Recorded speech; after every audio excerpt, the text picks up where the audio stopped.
This is Outrageous History.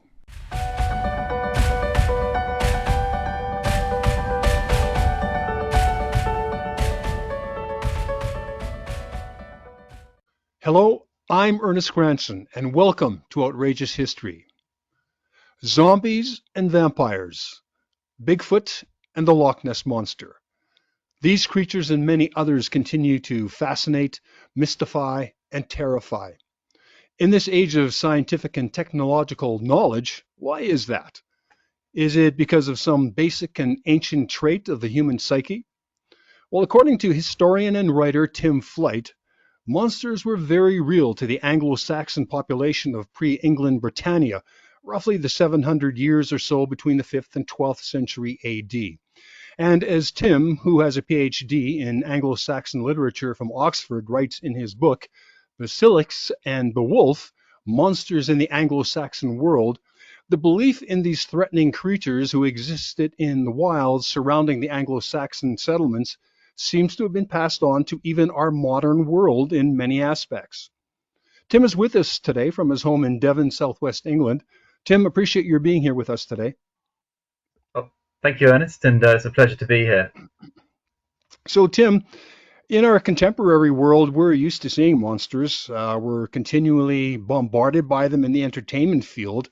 But there are many throughout the world who take some monsters seriously, whether they're trying to prove they actually exist, like Bigfoot and the Loch Ness Monster, or those who have the fear that there are actual creatures who pose a real threat to them. So let's take a look at the world of the medieval Anglo-Saxons. Can you put into perspective in what kind of world they lived in that would lead them to believe in this reality of dangerous monsters? Okay, so imagine, if you will, living on the edge of the known world in the cold north. The landscape back then was about 50% more wooded than today's England. The fens had yet to be drained, and the population was far, far smaller than it is today. Most people would live in single-room houses made of timber.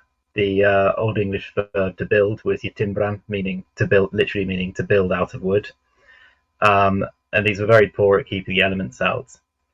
The few stone buildings the Anglo-Saxons had were churches, monasteries, and some mead halls as well. Nonetheless, there were some enigmatic stone ruins that were dotting the landscape. The Romans were little understood by most of the population, and to everyone, these ruins seem to tell the story of a great civilization blasted out of existence by the elements, or God. And then you had these remains of cultures even more remote than the Romans. You had Stonehenge, Wayland Smithy, West Kennet, Long Barrow, which are all world famous as mysterious prehistoric monuments. These were naturally terrifying to people who knew so little about them, and thus they gained an evil repute. The Anglo-Saxons only started arriving in England from the 4th century AD, and as a result, they simply didn't know what these things were from oral history or anything. Probably the best way to think of the Anglo-Saxon landscape is to imagine or picture Middle-earth from the Peter Jackson films or the books. Tolkien was famously a professor of Anglo-Saxon literature at Oxford, and he took a lot of his best ideas from Old English literature. The economy was agricultural.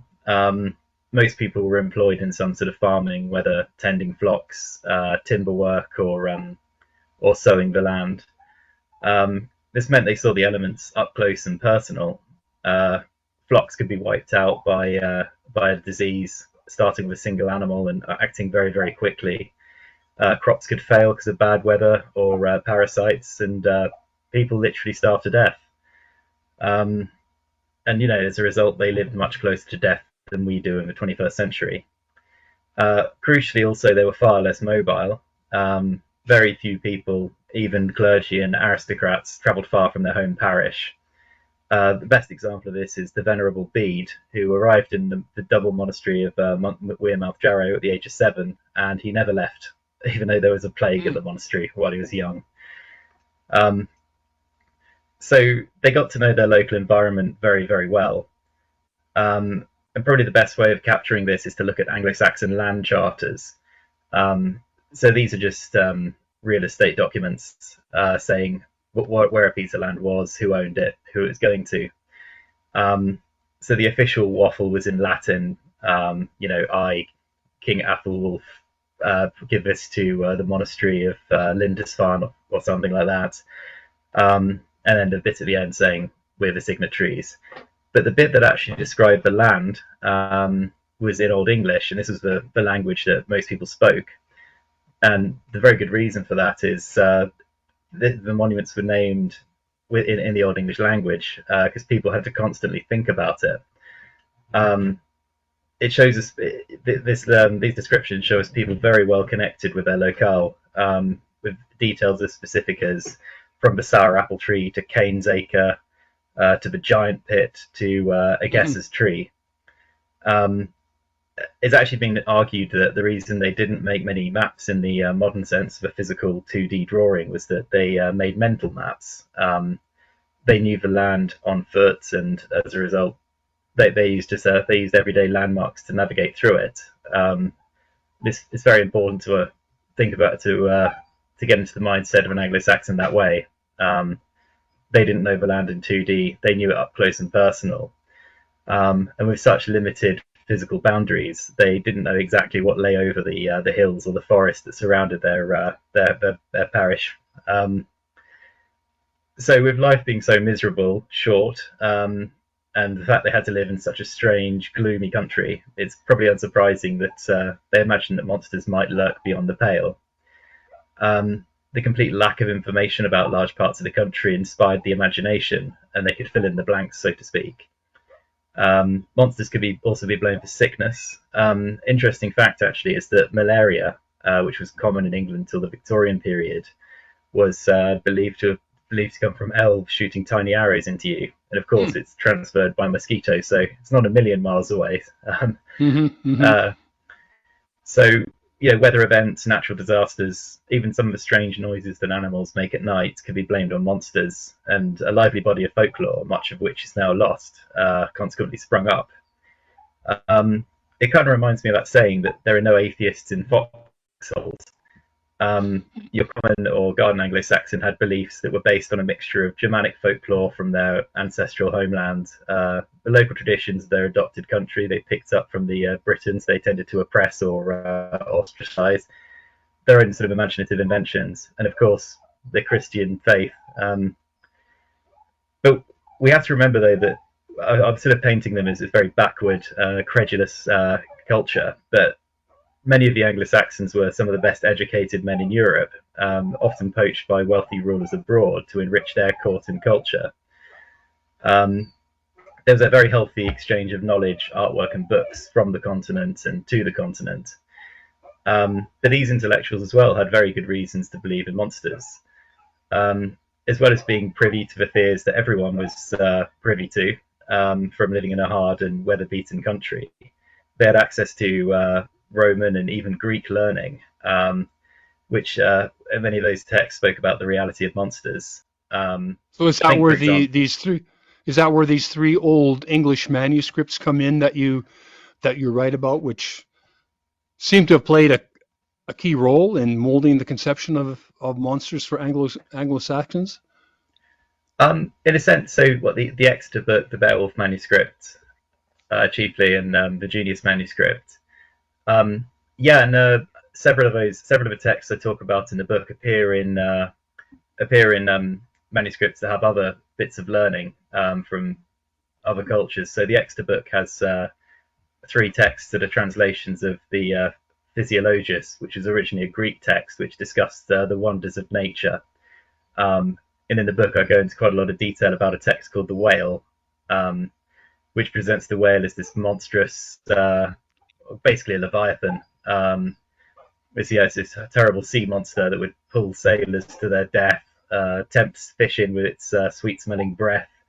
And the idea of a physiologus was you'd look at nature and you could see God's message, whether that was telling you something about Satan in the case of the whale, or in the case of the panther, something about Christ.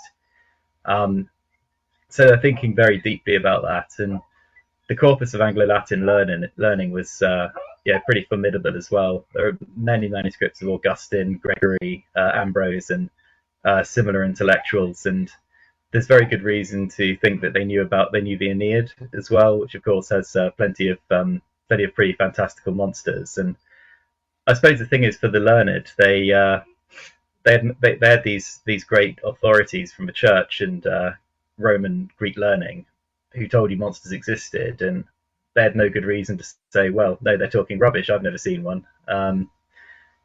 They'd hear a description of a tiger or a camel and think, okay, that must be correct, and we know that's correct now. But there was nothing to say that had more that was more of a reality than, say, a mermaid or a centaur or something like that. Hmm. Um, Because some of those descriptions of those animals, as you noted in your book, they seem pretty absurd almost. But uh, I mean that's was something that the Anglo-Saxons could easily imagine, even at that point. oh, definitely, yeah, and they certainly weren't alone in the ancient world. Pliny said, "In the contemplation of nature, nothing is superfluous," and Augustine said that everything is perfect because God made it. So the challenge on an intellectual level was to hear about these absurd creatures and try and work out what was God doing, what's He trying to tell us, and how are these things perfect? And monks would pore over these old texts and try and find the inherent message in them, which is an exhaustive and very challenging process. It's a very hard life being a monk in a scriptorium.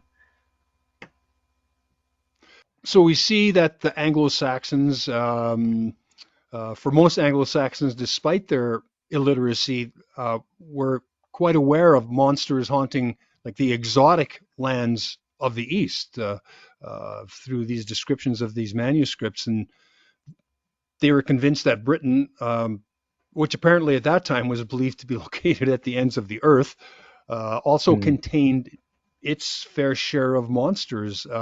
So well, let's go into those monsters of England and the landscapes in which they lived.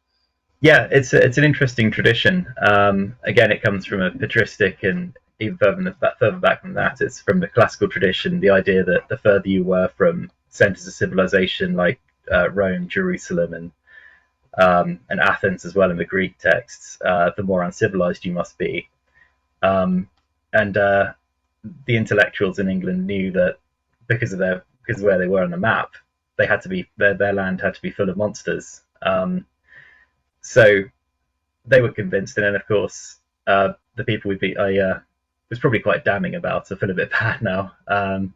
Moving through the landscape every day, farming, believed in these traditions sort of melded, and we come up with all sorts. I suppose the one that springs to mind most easily is the dragon, um, because it's a very although dragons are universal, the Anglo-Saxon beliefs in the dragon were very very specific. They lived in burial mounds in the early Anglo-Saxon period, and in previous cultures were always contained a burial of somebody, but they're also stuffed with Hmm. treasure. And the idea was that dragons love treasure, so as soon as someone was buried, a dragon would come flying over, go inside the burial mound, and sit there and just sit on the treasure. Um, the dragon and Beowulf's there for 50 years, and uh, it's interesting here with the dragon as well. You can see the moral message because dragons only become a problem when you steal from them. So they're there really to punish sin. If we think about it from the perspective of an Anglo-Saxon Christian looking for God's work in the natural world. Um, it's interesting. There are quite a few place names it's still used in modern English that like Brokenborough, which means a broken burial mound at its old English root, and this seems to memorialise a burial mound that was once plundered, and presumably a dragon came out, and that was the local tradition about it. It's still survived in this slightly bastardized word for the modern place. Um, so I find that very interesting. They're very different from the older Chinese dragons that we know of, for example, and then Hmm. later medieval dragons. It seems to die out. They then tend just to guard virgins and exist to be slain by knights like St George. Right, right. So yeah, so it's interesting. They had something very specific about that time and place where that was how dragons behaved, and everyone accepted it. Um, Well, what about the names basilisks? And I've practiced that name about 50 times and I still can't get it correct. But basilisks and dragons, are those names interchangeable? And do we know how they made their way to, well, the ends of the earth in Britain? um, so this is quite interesting. So in mythology generally, people will tell you that dragons and basilisks are different creatures. The basilisk in some sources is about a foot long, but it's king of the serpents, and it can kill anything.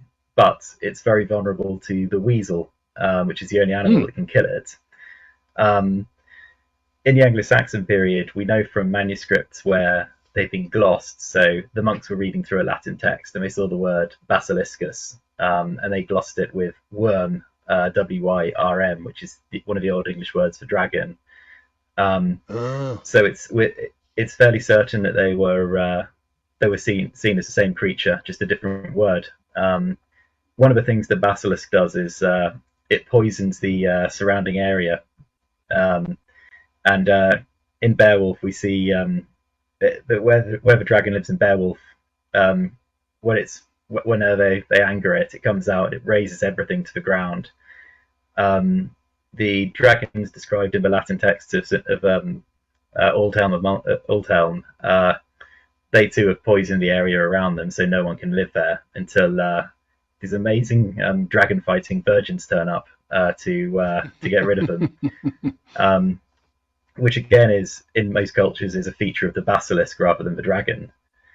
Um, as for an origin story for them, there wasn't they at least in the surviving texts, and we have to remember that time and tide have taken their toll on Anglo-Saxon texts. The Vikings burnt a lot of them, and of course, just general decay has set in. But there doesn't seem to be a definite origin for them, although interestingly, I think there's an illustration which is reproduced in the book from the Junius manuscript depicting the temptation of Adam and Eve in the Garden of Eden, and the serpent in that, which interestingly isn't Satan himself in this illustration, um, is has a very dragon-like head. Hasn't got wings or legs, but it looks like an Old English worm.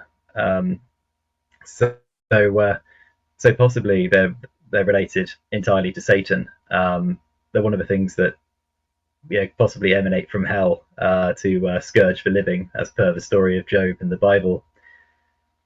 Um, but yeah, they're an interesting topic, the dragons, and I really wish one day some dusty old Anglo-Saxon manuscripts would be discovered that said more about them, and we could see how strong the tradition is that we know of. How widespread that was, and whether there are any competing traditions of dragons. Well, so now speaking about a possible origin of dragons through scripture, you also had quite a discussion about wolves, which seem to be closer to reality. And my impression was that the Bible also was largely responsible for creating this negative image of the wolf, which only really amplified the Anglo-Saxons' already extensive fear. I mean, is that accurate? So, of course, the biblical Middle East was very similar in terms of its economy to Anglo-Saxon England. It was a pastoral place, and thus Christ used a lot of wolf versus sheep, I am the good shepherd metaphors. Um, and this meant they translated very well to Anglo-Saxon England and other countries in Europe that were also troubled by wolves.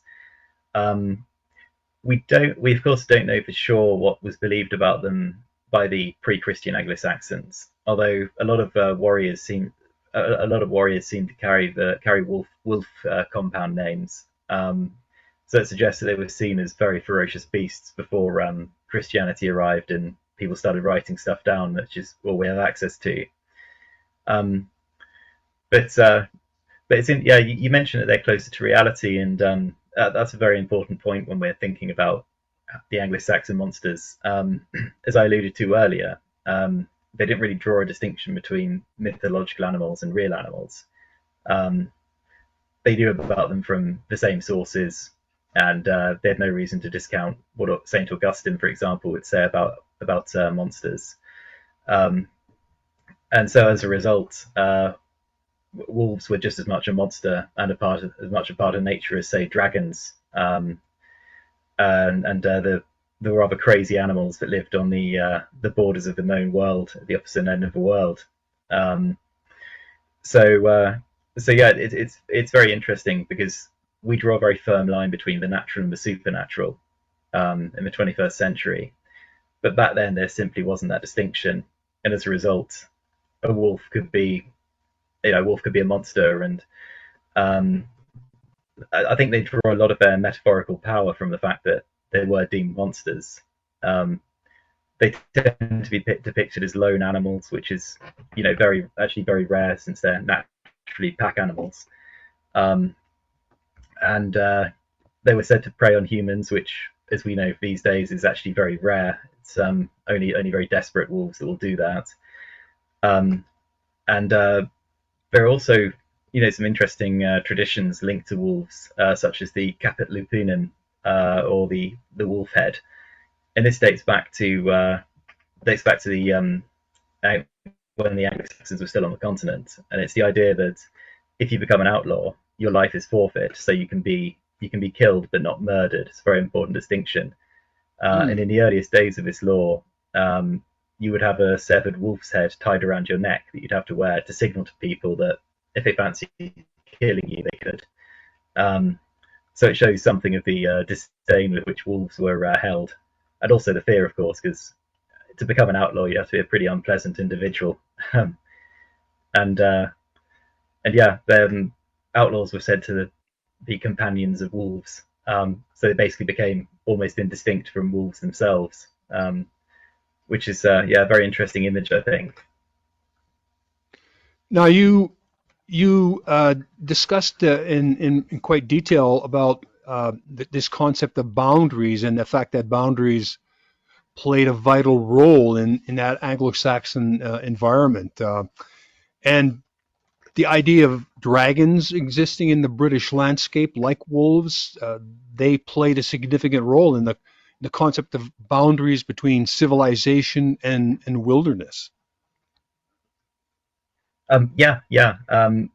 All of the monsters that I discuss in this book and others that I just sadly didn't have space for, they always guard the same boundary between wilderness and civilization, and this was probably the most important binary distinction the Anglo-Saxons made. Um, so they tried to define their pretty meager towns and cities made of wood from the natural world by defining one as wilderness, one as civilization. Um, so all the monsters I discuss, when they encounter people in the wilderness, they either run away, um, kill the person, and it's interesting because, again, thinking about how they thought God imposed order on the world. The monsters also respect these boundaries, like they don't want civilization to come near them. The Liber Monstrorum, which is an Anglo-Latin text from the 7th century, specifically says now that mankind has increased in number and spread out across the world, there are fewer places for monsters to live.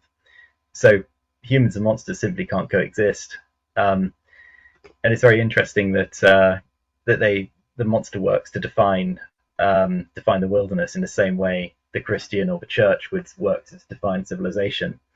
Um, but of course, when we get to Beowulf, we have a monster, well, two monsters that don't respect wilderness and civilization, and that's of course why Beowulf is such a disturbing story for us now, and especially for the Anglo-Saxons. Before we get to Beowulf, because I'd like to discuss that in a little bit more detail, I was kind of interested in the chapter called Satan and Satanus, where you bring another ingredient into this monster concoction, I guess, and that's that of the hermit. I mean, what is the connection and significance between the monsters of Britain and hermits, which you describe in that chapter. Yeah, so this is an interesting one. So hermits start out in the eastern desert. Before there were monasteries, the only way you could live what we now recognise as a monastic cloistered life would be to go and live on your own in the desert. And the hermits back then chose these places in the desert because they knew devils lived there, and they'd test their spiritual mettle against them, and either prove themselves worthy or have to run back to civilization. Um, so these traditions were directly, when Christianity came to England, were directly lifted from the Eastern Desert to the Anglo-Saxon England. So they had to find substitutes for deserts, and desertum in Latin is simply means a wasteland rather than Mm-hmm. the Sahara Desert or the Gobi Desert. So I suppose the holy men who wanted to go out and live like a hermit thought, well, we've got our own deserts. We've got the sea that's all around us that we can't we can only cross when it's fair weather. We've got a lot of swamps and fens. What is a fen, by the way, Tim, for those of us who aren't familiar with that term? Oh, Fen? sorry, yes. So Yeah. a fen is a low-lying area that's either seasonally flooded or just incredibly marshy. Um, Mm-hmm. so a fen, the difference between a fen and a moor, which might be a more familiar term, is a moor gets its moisture from rainfall, whereas a fen gets its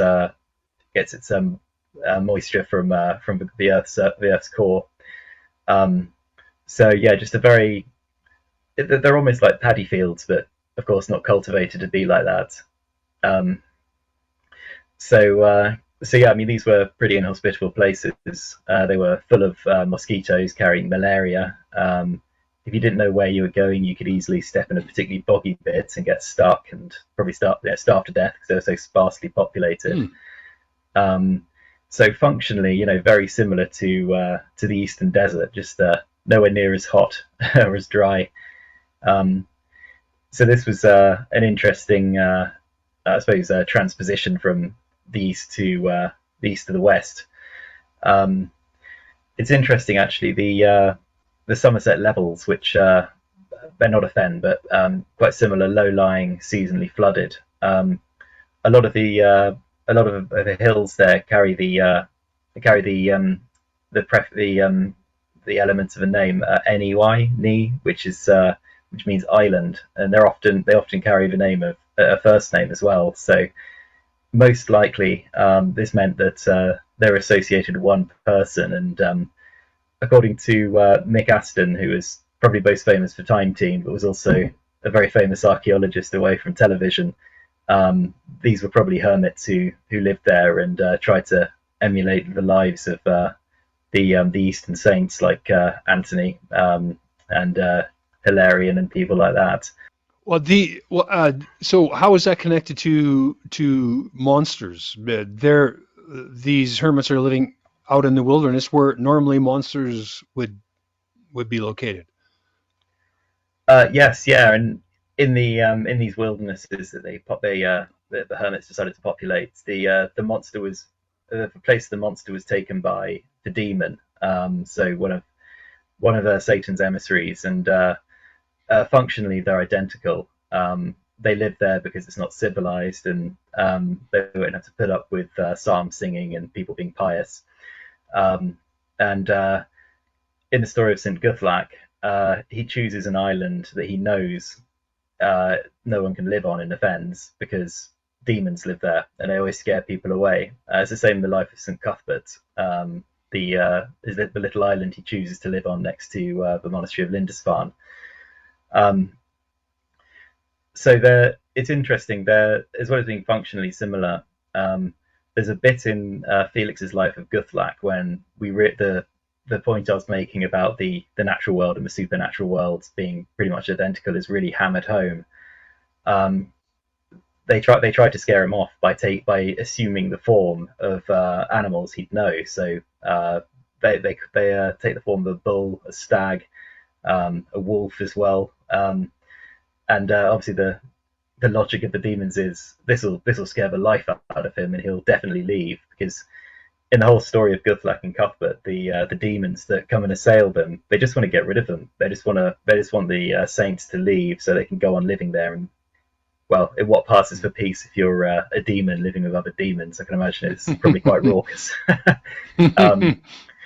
Yeah, so I think the interesting point about the demons is they're just included. There's no debate about, should they be there or not. It's just a fact, because they're a form of monster. They live in the wilderness, and if you go to those places, you're going to encounter them. So yeah, you better be well prepared if you plan to stay, as long as Guthlac does.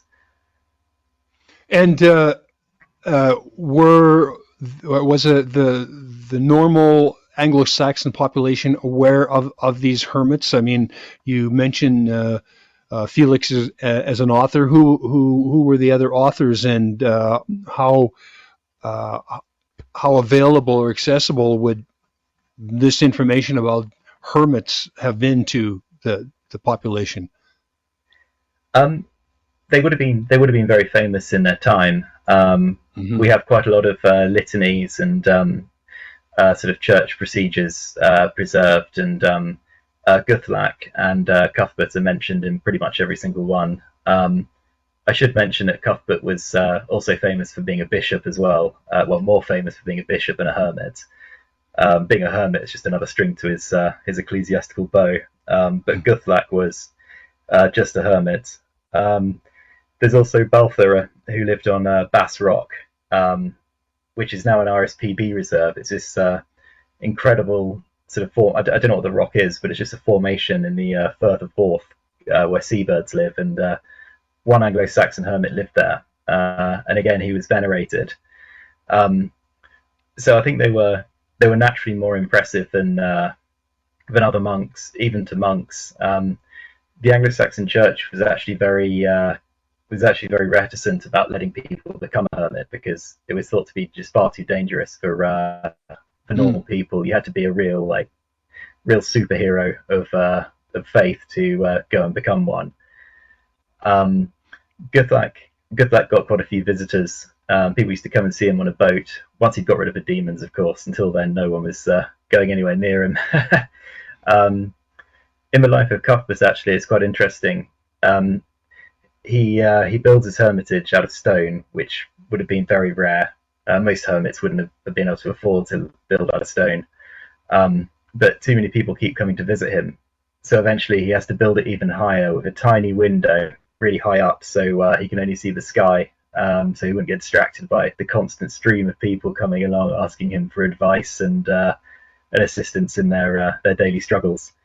So these would have been very famous characters, and yeah. Yeah, it sounds like their definition of or being designated as a hermit was in great deal of danger because there's too many people. That sounds almost contradictory, doesn't it? That's actually how the first monasteries were formed in the Eastern Desert. One monk would head out. One hermit would head out. He becomes so famous, people would just keep turning up to live like him, near him, and eventually they thought, we're going to have to start instituting rules for how people should live and behave in these areas. And from that, we directly get the rule of St. Benedict and the subsequent monastic rules. So we've just seen how the potential danger of the wilderness dominated the lives of Anglo-Saxons, but you also really stressed that the fear of the sea had an even more powerful hold, and whales in particular seem to be the most dreaded of all monsters. There's very little evidence of Anglo-Saxon whale hunting. In fact, the only evidence we have of the exploitation of whale carcasses is from whales that were beached in Kent and in Dungeness, and they were quite clearly whales that hadn't been killed. They just washed up, been cut up and turned into other things. And of course, the Frank's casket as well, which is a small box which has been carved out of whale bone, and it even has a little riddle to tell you that it's been carved out of whale's bone, just in case just in case you doubted where they got this material from, which would have been incredibly valuable and strange.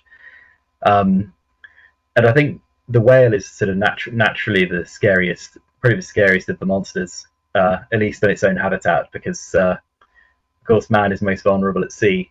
Um, the Anglo-Saxons really valued the sea that surrounded their island, thinking it would protect them from all invasion. Of course, the Vikings proved them wrong on that count, unfortunately.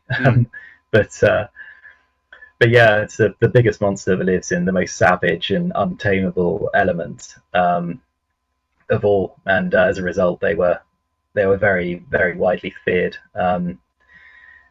There's a mention of whale hunting in Alfred's Colloquy, which is a school text that was written to help people learn Latin, and so although it's not going to be an accurate rendition, we can probably take it for granted that it would say very bland statements, as we probably all remember from our French textbooks. And the fisherman that the narrator speaks to in that says, why would I hunt whales when they can just sink me if they fancy it? I'm much happier in the river catching small fish that are smaller than me. So there was definitely a fear there, and in fact, the Frank's Casket describes the whale as the king of terror, which is quite emphatic.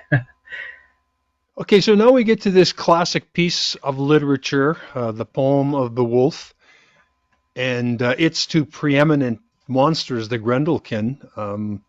Like so many other elements of the distant past, its origins are basically unknown and mysterious, but they're really influential. So can you take us quickly through the background and its plot, and then most importantly, its significance in Anglo-Saxon culture?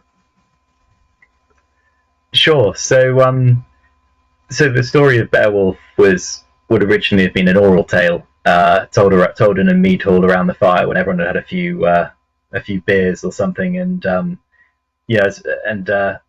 when people got literate, they started to write text down, and this is obviously post-Christian, post-conversion. So at some point, someone thought, this is worth writing down. So from being a story that was originally told by pagans, it was then copied down by a Christian monk in a monastery somewhere. And we only have one copy of it in the Noel Codex, also known as the Beowulf manuscript, perhaps predictably. And the evidence suggests from the paleography that this was copied from another manuscript. So we know there were at least two manuscripts of Beowulf in existence. And most Anglo-Saxon texts only survive in a single manuscript. They would all have been at one point more better represented. So it's hard to say how influential it was as a text on the culture, just from the manuscript. But there are echoes of it in other texts. People have made a case that some of Cynwulf's texts show familiarity with the Beowulf poem as we know it. So although we can't say for sure how influential it was, I think what it does when we look at the other poems is it's a really good encapsulation of how the Anglo-Saxons viewed the world around them and how they viewed monsters as well. And I think the importance of it is it's the classic. It's the only text where at length a monster doesn't respect the wilderness civilization boundary, with completely dire consequences for everyone involved, including ultimately the monsters. One of the puzzling aspects of the poem is that it implies that Grendel, who is the dragon, is a descendant of Cain, the firstborn son of Adam and Eve, who murders his younger brother Abel. As you point out in the book, we have this parallel of Cain, who is banished by God to wander the earth by himself, and the monster Grendel, who lives in the wilderness far from his fellow men, seems to be in that same kind of position. Can you elaborate on that for us? Sure, yeah. So Oh, just one thing quickly is so Grendel is sort of the humanoid monster, and the dragon actually doesn't have a name. Um, that crops up later in the poem. Um, Mm-hmm. so yeah, Grendel, he's definitely human. In Saint Augustine's definition of well, when he discusses monsters, he says anyone who's rational and has descent from the first protoplast, meaning Adam, of course, has to be human. So the poet or poets of Beowulf are go to great lengths to make sure we know that Grendel is human, despite all his crimes and how hideous he is. Mm-hmm. And the poem alludes to a tradition that Cain is essentially the father of monsters. Um, so there's a verse in Genesis that talks about the sons of men and the daughters of men and the sons of God lying together and producing giants. And the poem makes it clear that Cain is one of those. The tradition, the apocryphal tradition, is that the daughters of men were Cain's offspring, and the sons of God were the fallen angels. So if we trace it back that far, Grendel has a mixture of human and demonic ancestry, and the poem really wants us to make the link with Cain very strongly. For both of them, it says they godes ira bar, which means they bore God's anger. Because of course the punishment for Cain in the Bible is you'll be marked so no one will kill you, and you're damned to wander the earth as an exile, and that's the punishment that poor old Grendel inherits at the start of his life, simply by his descent from Cain. Mm-hmm. And the idea of exile is a very powerful image in Anglo-Saxon poetry. In poems like The Wanderer, which is an elegy, it's written from a perspective of someone who's been exiled for some reason or other. We're not told why they've been exiled. And it's a great lament about, excuse me, how much they miss the joys of the hall and companionship with other men and drinking communally and things. And so they had a real thing about exile. And Grendel in the poem really is the ultimate exile. He lives in the wilderness. All the people in the hall, Heorot, absolutely hate him. Entirely his fault, of course, because he breaks in and eats them every night for 15 years. So you can't really blame them for that. But yeah, he's down to exile because of his ancestry, and also his mother, who in many ways is possibly more horrific than her son. There is also a parallel between the hero of the poem, Beowulf, and the monsters. What is that parallel in that Beowulf possibly could have become a monster himself? Yeah. So this is an interesting thing. Again, the poet's very careful to make sure we make these comparisons. So Grendel is described as enormous, as like a man but enormous, and the same goes for Beowulf. There are numerological links between the two of them. So on Grendel's first attack on Heorot, he kills 30 men who are sleeping. And it specifically said Beowulf had the strength of 30 men in one hand. Rather bit of an exaggeration, I'm sure, but the link is there.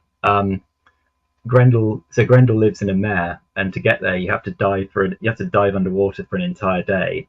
And the only other person who can do that in the poem, apart from Grendel's mother, is Beowulf. So they're both incredibly strong. They're both very good underwater. And there's an interesting verb that's used for Cain, his mother. Not Cain. Grendel's mother, and Beowulf, which is Yebolgen, which means to swell with rage, which is a lovely image. So that verb is applied to all of them. Grendel swells with rage before he attacks, and Beowulf does the same thing when he fights Grendel, when he fights Grendel's mother, and when he fights the dragon at the end of the poem. So we're being made to to compare we're being made to compare these monsters to Beowulf, and also there's a character who's mentioned only by Hrothgar and the court poet called Heremod, and he starts off as a Danish king. He's very wealthy, he's very powerful, but power corrupts him, and he is another character who becomes swollen with rage. And interestingly, his punishment is that he is betrayed by his own people because he kills them and he doesn't give them any treasure, which a good Anglo-Saxon lord is supposed to do. He's betrayed by them and is sent to live with the giants who kill him. Grendel is described as a giant many times during the poem, and of course is also an exile. So Heremod's a very unpleasant individual. We're also supposed to compare Beowulf to.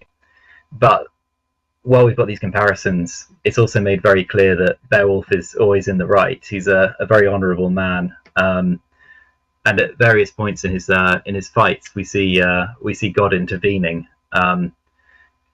So when he fights Grendel's mother in the Mere where they live, she actually knocks him to the floor. She's kneeling on him. She draws a dagger, and it's said that God allows it that Beowulf spots a giant sword that no one else can carry, that he then uses to kill her with. So it's very clear that God is on Beowulf's side, and as a result, we have to say, well, he's got the potential to become a monster, like Heremod, I just mentioned. But crucially, he's a decent guy. He's nice to his people. He tries to preserve peace, of course, through war. This is the early medieval period. But God likes him, so he must be a good egg. And I think that asks fundamental questions of all of us when we read the poem. For me, the message of Beowulf is that we've all got this potential in us to become a monster, like Grendel. But it's whether we use our rationality and our restraint to be nice to our fellow man, and in the world of the poem, worship God. But of course, that's not a prerequisite in the modern world. But yeah, it's the message is that we could all become a monster. It's only our restraint and our civilization and our morality that stops us from doing so. Well, and so finally, Tim, you do draw that conclusion in your book about the world of Anglo-Saxons during this critical historical period. So my understanding with your comments just now is that there seem to be several elements in this book that and the first being that the landscape was such a defining component of their lives, but also that these Anglo-Saxon residents were constantly being warned about their behavior in order not to turn into monsters themselves, whatever that definition of a monster was. And the second part of your conclusion, of my impression, was that it's saying these precautionary tales or relatives can be relative to our contemporary world, where we also create monsters. And so it's essential that we consider our own definition of monsters. Do you think that's an accurate capsulization? Yeah, I think it is. Yeah. So interestingly, I mean, what actually started this whole project was the Harvey Weinstein accusations, and when they came out in 2018, and obviously subsequently they've been proven, but back then there were accusations. So what struck me was how often he was called a monster, and of course he's a horrible individual. But I think it's really interesting. It's by calling him a monster, we're effectively disowning him as a human. We don't want to think he was like us once, or we could be anything like him. And obviously, naturally, I thought back to my my 10 years at that point of learning about the Anglo-Saxons, and then I suddenly realised how much they also toyed with this question. of is it possible to lose your humanity and become a monster? And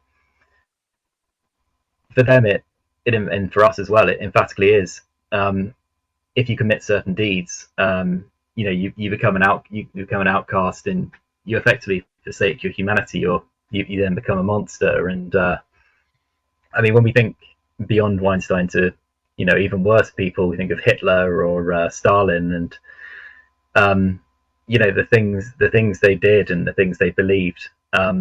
It does separate them from other people, and the best way to conceptualize that, I think, is to say they're a monster. A few hundred years ago, it would have been enough to say they were like animals, but they transcend that. It's not enough to say they're this wolf-like behavior or something. So this sort of ties in with Grendel. I mean, one of the reasons the poem wants us to remember he's descended from Cain is to know that he's human, and as a result, we could become like Cain, become like Grendel. We could murder people out of spite and jealousy, and like him, end up living in exile, hated by God. So yeah, it's a question that we still toy with today, and I think it's such an old tradition. I mean, I think it must be a fundamental human impulse to separate those who go against our cultural taboos and our conventional morality, to label them as monsters, not humans. But the important thing is not to lose sight of the fact they were human once, because there is a lesson in there for us. We all need to be very careful, and well, I suppose just be nice. It's a bit flippant, but that's what it comes down to.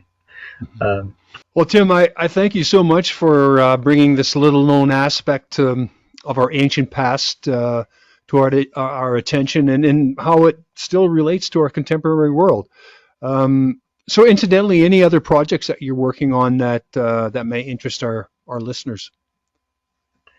Yeah, so I've been working on my next book since 2020. It's quite slow progress at the moment because I became a father in 2021, so I've had to sell out a bit. So I can't just research anymore. That always complicates things, doesn't it? Oh, God, yeah. At the moment, because of my recent move, we're yet to sort out regular childcare. So at the moment, I'm like the world's most boring superhero. I look after him during the day, and then in the evening and most weekends, I'm working. But yeah, so I'm working on the book. The paperback of Basilisks and Beowulf is coming out in July. I don't know about you, but I always prefer a paperback. It's a much more pleasant reading experience, much more malleable, and so I think if you don't already have it, then I think the paperback would be preferable to the hardback. That's the preference. Definitely easier to read on the plane. Oh, absolutely. Yeah. I don't know how big it's going to be, but it'll be easier to get into a pocket as well, which is always good. And then apart from that, since my son was born, I've spent a lot of time proofreading and editing. So I do mainly doctoral dissertations and academic books. But if anyone wants to get in touch, needs anything edited, there's a contact email on my website. So I'll be happy to consider anything, really. So give us the URL for your website, Tim. Yeah, it's drflight.co.uk. Okay, that's great. Once again, Tim, we appreciate your taking time out, you and your feline friends, to talk to us again. Yeah, sorry. And I thank all of you for tuning in. Remember, for online information about this and other podcast topics, as well as more information about our authors and historians, just log into www.outrageoushistory.com.